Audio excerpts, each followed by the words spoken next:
Neo అందిస్తోంది MBBS plus PG degree abroad options with low cost fees. నమస్తే, నేను Kavitha. Welcome to iDream News. CM KCR BRS party అధ్యక్షుడిగా ఒకేసారి 115 మంది అభ్యర్థుల్ని ఎలా అనౌన్స్ చేశారు? దాని వెనకాల ఉన్నటువంటి స్ట్రాటజీ ఏంటి? సోషల్ ఇంజనీరింగ్ని పాటించారా లేదా? ఏ సామాజిక న్యాయం ప్రకారం టికెట్ల కేటాయింపు జరిగింది? ప్రస్తుతం మనతో పాటుగా ఉన్నారు పొలిటికల్ అనలిస్ట్ ప్రకాష్ గారు. ప్రకాష్ గారు, నమస్కారం. నమస్కారం కవిత గారు. సో ఇన్ సింగిల్ గో 1 గోలోనే 115 స్థానాలకి అభ్యర్థుల్ని అనౌన్స్ చేశారు. అండ్ ఈవెన్ హీ నోస్ అక్కడ అసమ్మతులు ఉన్నాయి, అధిష్టానమే ఎంకరేజ్ చేసినటువంటి ఇతర అభ్యర్థులు ఉన్నారు, డిఫరెంట్ గ్రూపులు, ఇవన్నీ ఉన్నప్పటికీ కూడా 115 స్థానాల్లో అభ్యర్థులు.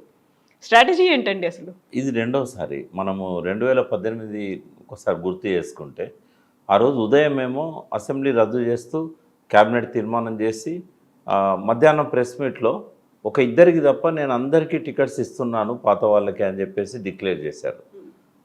అప్పుడు కూడా పెద్ద లిస్టు అదే రోజు డిక్లేర్ చేయడం జరిగింది. అందరికంటే ఎవరు ఎక్స్పెక్ట్ చేయని పరిస్థితుల్లో ముందస్తు ఎన్నికలకు పోయాడు. అసెంబ్లీని రద్దు చేసి 3 గంటల లోపల క్యాండిడేట్లను డిక్లేర్ చేశాడు.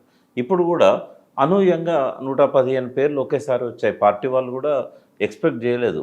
ఒక 60-70 పేర్లు వస్తున్నాయని చెప్పి, ఆ పేర్లు ఏంటో కూడా ఎలక్ట్రానిక్ మీడియాలో కొంతమంది ఈ పేర్లు వస్తాయి అని ప్రకటించారు. స్పెక్యులేషన్స్, యూట్యూబ్ ఛానల్స్ కానీ ఇవన్నీ. బట్ కేసీఆర్ ఒక్కోసారి ఆయన అంచనాలు ఎవరికి అర్థం కూడా కావు. ఆయన ఆలోచనలు, ఆయన వ్యూహాలు, ఎత్తుగడలు. అయితే ఒక ఎక్సర్సైజ్ అయితే గత 5-6 నెలలుగా జరిగింది. అంటే చాలాసార్లు కేటీఆర్ గారు, హరీష్ గారు, పార్టీ ముఖ్య నాయకులు, పర్టికులర్గా క్యాబినెట్లో ఉన్న వాళ్ళు చాలాసార్లు పేర్ల పరిశీలన జరిపారు. చాలామందిని పిలుచుకొని మాట్లాడారు. తర్వాత ఎవ్రీ మంత్ సర్వే రిపోర్ట్స్ ఆయన చూస్తున్నారు. ఒక సర్వే కాకుండా 3-4తో సర్వేలు చేయించి రిపోర్ట్స్ తెప్పించుకుంటున్నారు. ఇవన్నీ చూసిన తర్వాత ఆయనకు ఒక కాన్ఫిడెన్స్ వచ్చింది. అన్ని పేర్లు ఒకటేసారి రిలీజ్ చేయడం వల్ల కొన్ని అడ్వాంటేజెస్ ఉన్నాయి కేసీఆర్ గారికి. సపోజ్ ఒక 20-30 పేర్లు వాళ్ళ గ్రాఫ్ తక్కువగా ఉందనుకోండి, టైట్ ఫైట్ ఉంది, తర్వాత కొంతమంది ఓడిపోయే అవకాశం ఉంది, కొంతమంది బ్లేమ్ అయ్యారు రకరకాల ఇన్సిడెంట్స్ వల్ల. ఇవన్నీ కూడా తెలుసు ఆయనకి. వాళ్ళకేంటంటే పిలిచి మీరు మీ గ్రాఫ్ను పెంచుకోవాలి, మీకు ఇక్కడ నెగిటివ్ ఉంది, మీరు ఇంప్రూవ్ చేసుకోవాల్సి వస్తుంది, లేకపోతే గెలవరు, నేను అన్ని రకాల సపోర్ట్ మీకు ఇస్తానన్న పద్ధతిలో ఆయన చెప్పారు. ఎక్కడైతే క్యాండిడేట్లను చేంజ్ చేశారో, అంటే సిట్టింగ్ అభ్యర్థులను ఒక 7గురిని మార్చారు. గత ఎలక్షన్లలో టికెట్ తీసుకొని ఓడిపోయిన వాళ్ళను కూడా ఓ 4గురిని మార్చారు. ఓడిపోయిన వాళ్ళకి ఇవ్వలేదు మళ్ళీ. సో మొత్తంగా చూస్తే మనకు 11 మంది పోయినసారి టికెట్లు తీసుకున్న వాళ్ళు ఈసారి లిస్టులో లేరు.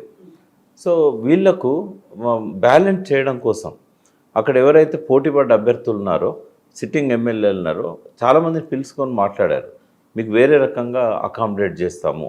అయితే ఇది చేయడం వల్ల ఇప్పుడు ఇంకొక 10-15 మంది వీక్ ఉన్నారని తెలిసినా కూడా వాళ్ళకు వాళ్ళ స్థానాలను ఖాళీ పెట్టకుండా ఇంప్రూవ్ అయిన తర్వాతనే వాళ్ళది డిక్లేర్ చేద్దామని ఆలోచించకుండా ఒక్కసారి 115 చేయడం వల్ల ఏంటంటే కాంగ్రెస్లోకి పోయేవారి ఆ సంఖ్యను అడ్డుకున్నాడు ఆయన.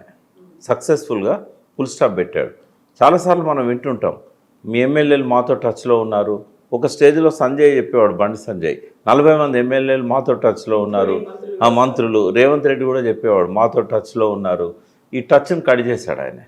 ఇప్పుడు సపోజ్ ఒక ఎవరైతే ఓడిపోతారు, బాగా లేరు అని అనుకున్న కాడ ఆయన టికెట్లు ఇవ్వకపోయినా, లేకుంటే ఖాళీ పెట్టినా ఓ 10-15 మంది కాంగ్రెస్లోకి వెళ్ళేవారు.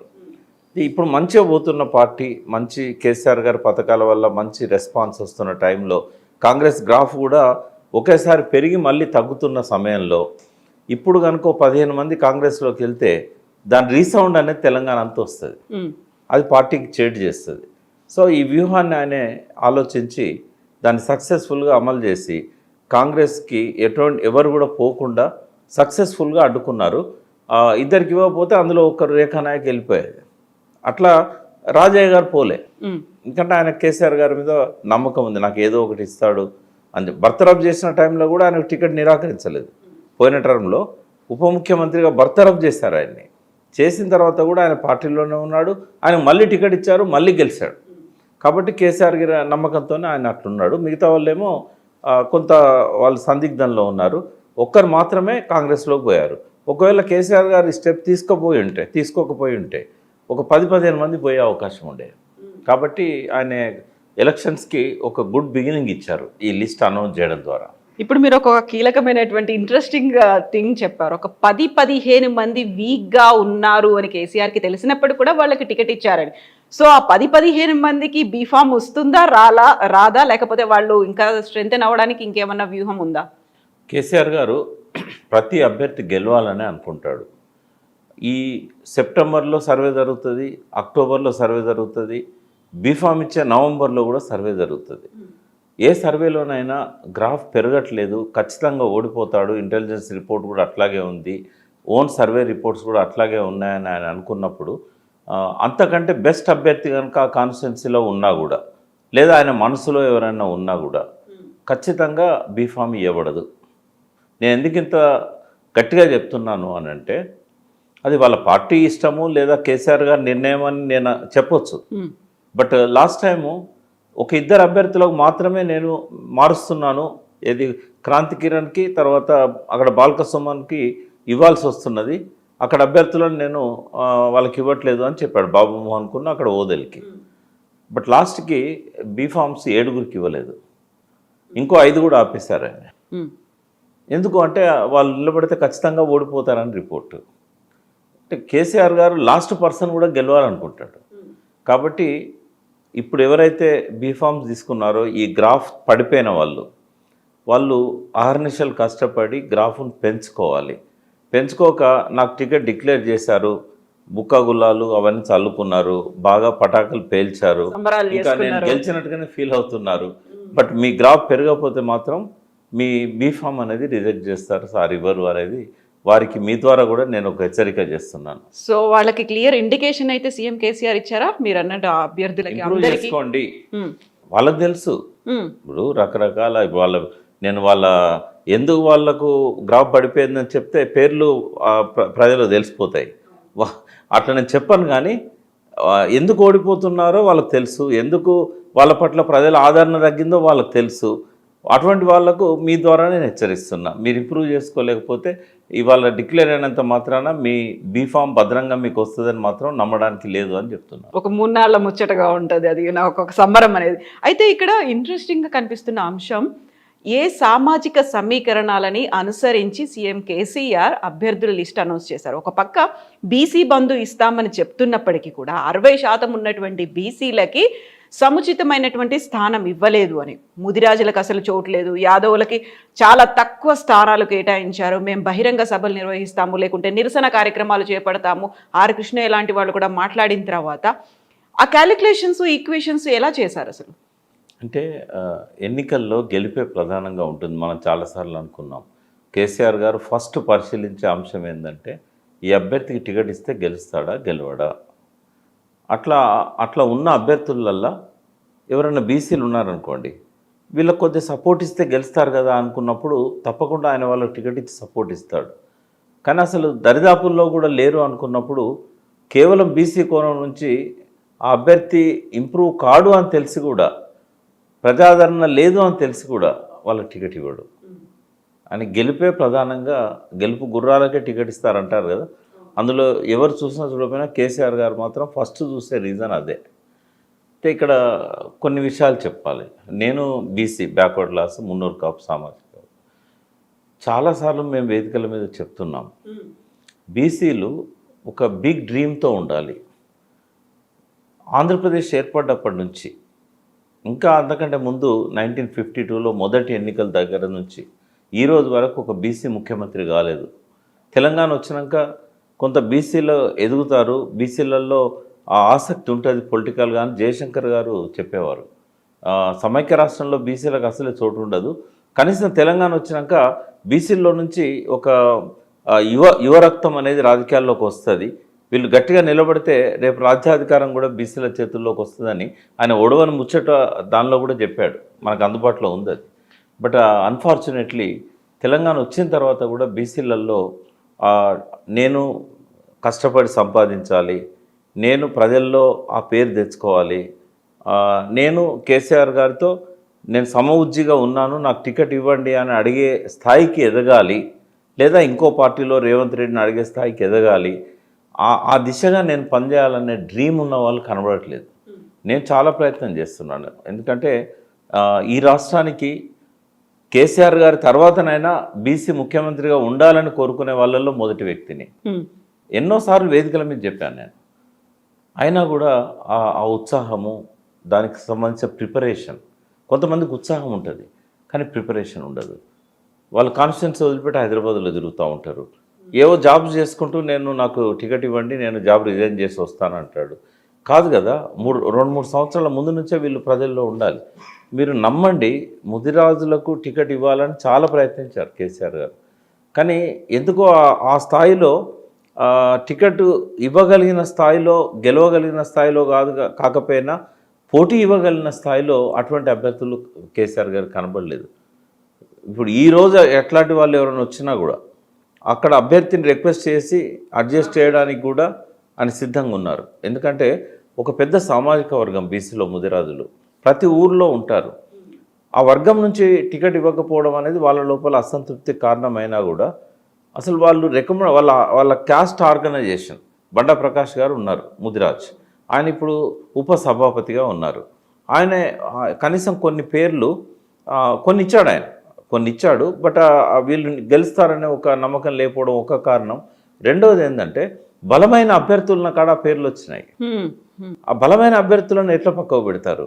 2 సార్లు గెలిచి 3వసారి గెలవబోతున్న అభ్యర్థిని ఇతను రెడ్డి ఇక్కడ ముదిరాజ్కి ఇస్తే గెలుస్తాడు, గెలవపోయినా పోటీ ఇస్తాడనే నమ్మకం లేని పరిస్థితుల్లో గెలిచే అభ్యర్థిని ఎట్లా వదులుకుంటారు? ఇవన్నీ ఈక్వేషన్స్ ఉంటాయి. ఒకవేళ అతనికి ఇవ్వక ముదిరాజ్కి ఇచ్చాము, అక్కడ అతను కాంగ్రెస్లో పోతే గెలుస్తాడు, లేదా ఇండిపెండెంట్ కూడా గెలవగలిగిన శక్తి ఉన్న కొంతమంది అగ్రకులాల నాయకులు ఉన్నారు. ఇవన్నీ ఈక్వేషన్స్ చూసిన తర్వాతనే ఆ కమ్యూనిటీలో ఎవరికి ఇవ్వలేదు. బహుశా ఎవరన్నా అట్లా ముందుకొచ్చి ఎవరు టీఆర్ఎస్లో గెలిచే పరిస్థితి లేని అగ్రకులాల వాళ్ళు ఉన్న స్థానాలు ఏమన్నా ఉంటే అట్లాంటి కాడ పరిశీలించే అవకాశం ఉంటుంది. ఇవన్నీ హెడేక్స్ ఉన్నాయమ్మా కేసీఆర్ గారికి. ఎందుకంటే 103 మంది 100 మందికి పైన సిట్టింగ్ ఎమ్మెల్యేలు టీఆర్ఎస్కి. అందులో రిజెక్ట్ చేయాలంటే అంత ఈజీ కాదు. సామాజిక సమీకరణల కోసం ఓ గెలిచే అభ్యర్థిని పక్కకు పెట్టాలి, అగ్రకులాల వాడని చెప్పి అట్లెప్పుడు అనుకోడు కేసీఆర్. ఇది ఒక కోణం. రెండో కోణం ఏంటంటే నేను బీసీలకు కూడా అప్పీల్ చేస్తున్నా, ఊరికే టికెట్ కావాలని మనం ఎంత గొంతే తరిచినా కూడా మన సంసిద్ధతను కూడా చూస్తారు, అన్ని రకాలుగా సిద్ధంగా ఉన్నాడా లేదా. కాబట్టి లాస్ట్ మినిట్లో రావడం కాదు, ఫస్ట్ డే నుంచే. ఇప్పుడు ఎలక్షన్స్ అయ్యి గవర్నమెంట్ ఫామ్ అయింది జనవరి 16కు. ఫామ్ అయిన మొదటి రోజు నుంచే ఒక లాంగ్ టర్మ్ డ్రీమ్తో 4 ఏళ్ళు కష్టపడి పనిచేయాలి, డబ్బులు సంపాదించుకోవాలా, ప్రజల్లో ఆదరణ పొందాలా, ఏదో ఫౌండేషన్ పేరుతో వర్క్ చేయాలా, ఎన్జిఓ పేరుతో వర్క్ చేయాలా. అదేం చేయకుండా లాస్ట్ మినిట్లో వచ్చి మాకు టికెట్ ఇవ్వలేదు, మేము ధర్నాలు చేస్తామంటే ఉపయోగం లేదు అనేది వాళ్ళకు నేను చెప్పదలుచుకున్నది. ఇక్కడ ఇంకొక కీలకమైనటువంటి అంశం కనిపిస్తుంది. 40 మంది రెడ్డి సామాజిక వర్గానికి చెందిన వాళ్ళకి ఇచ్చారు, అండ్ మార్చినటువంటి స్థానాలు ఎస్సీ ఎస్టీలో ఎమ్మెల్యేలుగా ఉన్నటువంటి సిట్టింగ్ ఎమ్మెల్యేలుగా ఉన్నటువంటి స్థానాలనే మార్చారు అనేది. సో ఇంత కాంట్రాస్ట్ అనేది ఎందుకు కనిపిస్తుంది అక్కడ? అంటే మార్చడానికి ప్రధాన కారణం ఏంటంటే సిట్టింగ్ అభ్యర్థి టికెట్ ఇస్తే గెలవడు అనేది రూఢి అయింది.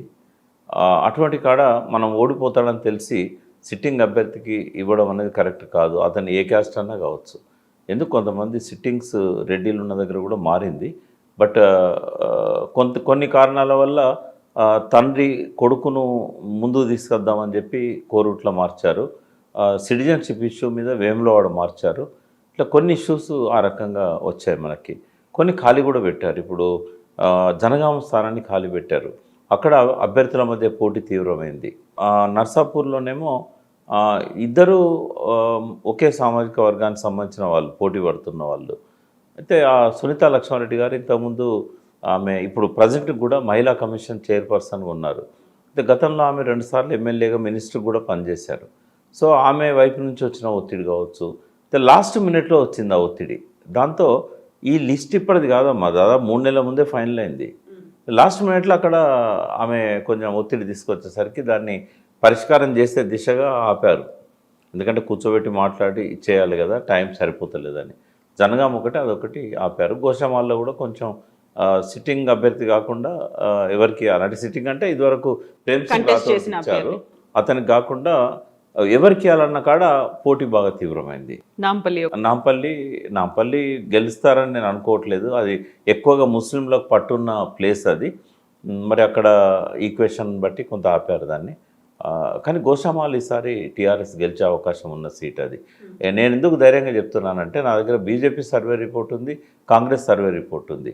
కాంగ్రెస్ 41లో గోషామాల్ లేదు, బీజేపీ సర్వేలో టీఆర్ఎస్ గెలుస్తుందని ఇచ్చారు. అక్కడ సిట్టింగ్ బీజేపీ ఉన్నా కూడా వాళ్ళ సర్వేలో టీఆర్ఎస్ గెలుస్తుంది. అందుకే చాలా క్యాలిక్యులేటెడ్తో గెలిచే సీట్ ఎందుకు పోగొట్టుకోవాలా అని అందుకోసం ఆపడం జరిగింది. మిగతా అన్నీ చాలా డీటెయిల్గా సర్వేలు జరిపిన తర్వాతనే ఇచ్చారు.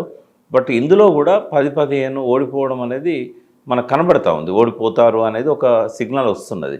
కేసీఆర్ గారు వాటి మీద బాగా ఫోకస్ చేస్తారు. ఆ కాన్స్టిట్యున్సీలో ప్రత్యేక దృష్టితో ఆయన పోతారు, మీటింగ్స్ పెడతారు. కేటీఆర్, హరీష్ రావు గారు కూడా ఆ కాన్స్టిట్యున్సీలలో లేపడానికి ప్రయత్నం చేస్తారు. బట్ లాస్ట్ కూడా లేవకపోతే బీఫామ్ ఇవ్వకుండా వేరే వాళ్ళని కూడా పెట్టే అవకాశం ఉంది. ఇంకా అది కూడా చేసిన తర్వాత కూడా కాకపోతే ఇంకా ఓటమికి సిద్ధంగా ఉండాలి. అది 10-15 అభ్యర్థులు వీక్గా ఉన్నారు, వాళ్ళు ఓడిపోవడానికి కూడా సిద్ధంగా ఉన్నారు. కేసీఆర్కి కూడా అది తెలుసు అనుకున్నప్పుడు అదే స్థానాల్లో మళ్ళీ ఎందుకు ఇచ్చారు అనేటువంటి మళ్ళీ అదే ప్రశ్న వస్తుంది. అదే ఇప్పుడు ఏమవుతుందంటే స్ట్రాటజీ, ఒక వ్యూహం. ఇప్పుడు ఇవ్వకపోతే ఇమీడియట్గా వేరే పార్టీలు అంతే, పోకుండా ఆపే ప్రక్రియ ఆపడం అనేది ఒక వ్యూహంలో భాగం. అయితే ఇక్కడ మా రెడ్డి కమ్యూనిటీకి సంబంధించి చూసుకుంటే కాంగ్రెస్ అంతా రెడ్డిల పార్టీ అనేటువంటి ఒక అభిప్రాయం ఉంది. మొన్న దానికి సంబంధించి నిరసనలు కూడా వినిపించాయి. సో దాన్ని ఏమైనా కంట్రోల్ చేయడానికి, కట్టడి చేయడానికి ఇక్కడ ఎక్కువ పెట్టారా? అండ్ మేము ఓన్లీ బీఆర్ఎస్ అనగానే ఒక పర్టికులర్ కమ్యూనిటీకి చెందిన వాళ్ళే ఎక్కువ ఉన్నారు అనేటువంటి వాదన కూడా వింది. యాక్చువల్గా ఏమైందంటే కాంగ్రెస్కి ఏమో వెసులుబాటు ఉంది. వాళ్ళకి ఎవరు సిట్టింగ్స్ ఎక్కువ మంది లేరు, ఒక 5-6 తప్ప. అందులో 2 ట్రైబు, బట్టి విక్రమార్క ఎస్సీ. పెద్దగా అక్కడ పోటీలు లేవు. కాబట్టి కొత్త వాళ్ళని తీసుకోవడానికి రేవంత్ రెడ్డికి కానీ సునీల్ కన్గోలుకి కానీ పూర్తి అవకాశం ఉన్న పార్టీ అది. కొత్త వాళ్ళను 100 మందినైనా కొత్త వాళ్ళని అకామిడేట్ చేసుకోగలుగుతారు వాళ్ళు. కానీ టీఆర్ఎస్కి ఆ స్వేచ్ఛ లేదు. సిట్టింగ్స్ అందరూ ఉన్నప్పుడు అందులో ఎక్కువ మంది రెడ్డిలే ఉన్నారు కదా. ఇప్పుడు కొత్తగా ఇచ్చిన వాళ్ళదే చూస్తున్నారు మీరు. గత అసెంబ్లీలో కానీ అంతకుముందు అసెంబ్లీలో కానీ సిట్టింగ్లలో మోర్ దెన్ 50% ఉన్నది అప్పర్ క్యాస్ట్లే. అందులో ఎక్కువ భాగం ఒక 10 మందికి వెల్మలకి ఇస్తే ఇవ్వచ్చు, 10-11 మందికి. మిగతా వాళ్ళంతా రెడ్డిలే కదా. బ్రాహ్మణ్ ఒకరిద్దరు బ్రాహ్మణులు ఉంటారు. ఇంకా ఒకరుంటే వైశ్య ఉండొచ్చు, గణేష్, బిగాల గణేష్. ఇంకా మిగతా వాళ్ళందరూ కూడా రెడ్డిసే ఉంటారు.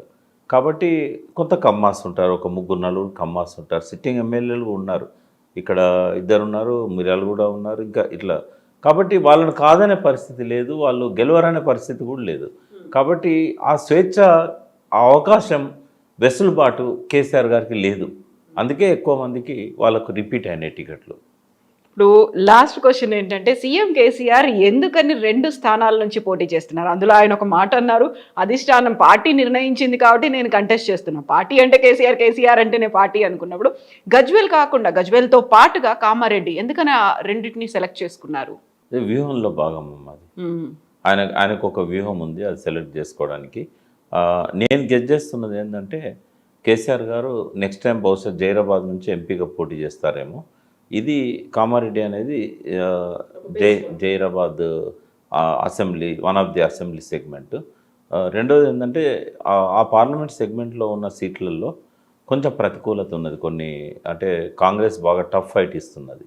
ఉదాహరణకు ఎల్లారెడ్డి కావచ్చు. ఎల్లారెడ్డిలో ఇంతకుముందు టీఆర్ఎస్ తరఫున 3 సార్లు ఎన్నికైన రవీందర్ రెడ్డి గారు కాంగ్రెస్ అభ్యర్థిగా వస్తున్నాడు. పక్కనే ఉంటుంది, అది కూడా జైరాబాద్ సెగ్మెంట్లోనే ఉంది. అట్లాగే జైరాబాద్లో ఇప్పుడున్న ఎమ్మెల్యే కొంత వీక్గా ఉన్నాడు.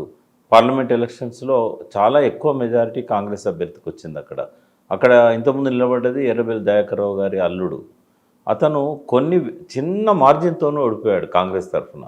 అయితే జైరాబాద్ పార్లమెంట్ సెగ్మెంట్లో తను రావడం వల్ల ఒక ఊపు వస్తుందని చెప్పి ఆయన అనుకొని ఉంటాడు.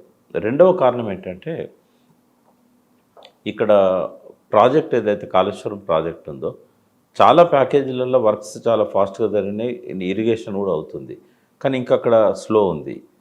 సింగూరు కనెక్ట్ చేసేది కానీ, ఆ ప్రాంతానికి, కామారెడ్డి ప్రాంతానికి నీళ్ళు ఇచ్చేటివి కానీ ఆయన ఎమ్మెల్యేగా ఉండగా కొంత వేగవంతం అవుతాయి, చాలా తొందరగా ఆ ప్రాంతాన్ని సస్యశ్యామలం చేయవచ్చు అనేది రెండవ కారణం అయి ఉంటుందని నేను అనుకుంటున్నాను. సో అక్కడ జహీరాబాద్ నుంచి పోటీ చేస్తే అక్కడ ఉన్నటువంటి సిట్టింగ్ ఎంపీ కూడా స్థానచలనం ఉంటుంది. మహారాష్ట్రలో ఔరంగాబాద్ ఒక పార్లమెంట్ సెగ్మెంట్. అక్కడ ప్రజలు ఎందుకో కేసీఆర్ గారికి బాగా చేయకూడుతుంది, కనెక్ట్ అయింది. ఆ మీటింగ్ కూడా నేను పోయినాను. ఎందుకు అంటే అక్కడ 16 సంవత్సరాల నుంచి 100 కిలోమీటర్ల డ్రింకింగ్ వాటర్ పైప్ లైన్ ఇంకా కన్స్ట్రక్షన్ అవుతూనే ఉంది 16 సంవత్సరాలైనా. అయితే అటువంటి కొన్ని అక్కడ ప్రజలను ఆకర్షించిన మిషన్ భగీరథ ఇట్లాంటి ఒకవేళ అక్కడ అంటే 4-5 అసెంబ్లీ సెగ్మెంట్స్ ఆ పార్లమెంట్ పరిధిలో ఖచ్చితంగా బీఆర్ఎస్ గెలుస్తుందని చెప్పొచ్చు. అభ్యర్థులు కూడా దొరికారు అక్కడ, ఎమ్మెల్యేలు కానీ ఎమ్మెల్యే ఆస్పిరెంట్స్ కానీ. అక్కడ పార్లమెంట్ గెలిచే అవకాశం బీఆర్ఎస్కి ఉంది. అక్కడ బాగా కనెక్ట్ అయిన వ్యక్తి బీఆర్ పాటిల్. ఈ మొత్తం కాలం అంతా కూడా ఔరంగాబాద్లో పార్టీని ఆర్గనైజ్ చేస్తున్న దానిలో ఆయనే ఇన్ఛార్జ్గా ఉన్నాడు. ఆయన అక్కడ కనెక్ట్ అయ్యాడు కాబట్టి ఆయన అక్కడ షిఫ్ట్ చేస్తే అక్కడ ఆయన గెలుస్తాడు. ఈ స్థానాన్ని కేసీఆర్ గారు గెలవచ్చు. ఇదేమన్నా వ్యూహంలో భాగంగా కావచ్చు అని నేను అనుకుంటున్నాను. ఎస్ అండి, thank you so much Prakash గారు, థ్యాంక్ యూ అండి.